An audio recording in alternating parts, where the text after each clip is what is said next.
මගේ ළඟ තියෙනවා තේමු එකකින් ආපු පාර්සල් දෙකක්. හැබැයි එකක් නම් චුට්ටක් ඕපන් කරලා මේ තියෙන හදිස්සියට මොනවද ආවේ කියලා බලන්න ඕපන් කරා. ඒ නිසා මම ඒක එහෙමම එළියට ගන්නවා. මේ පාර්සල්ස් දෙකම මම දවස් දෙකක් වගේ වෙනසකින් දැම්මේ. ඉතින් අද එකක් දාලා හෙට එකක් දැම්මා.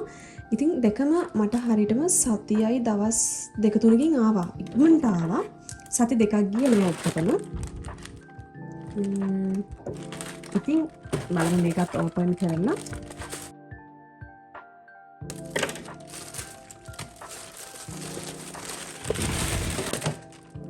ගොඩක් දේවල් තියෙන වාහනේට.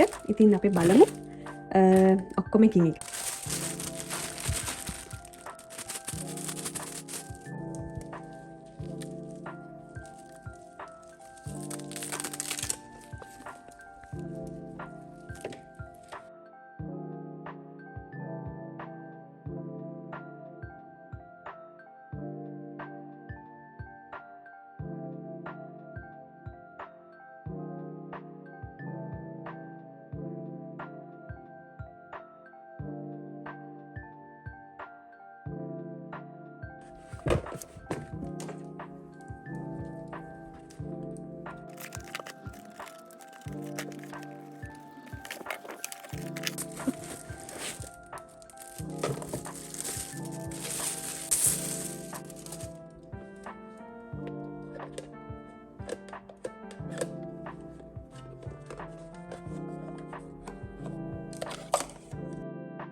ඊළඟට මම මේකටම ඇඩ් කරන්න තව එක එක වර්ග වලින් එයා ෆ්‍රෙෂ්නර් ඕඩර් කරා. ඉතින් මේකක පැකට් එක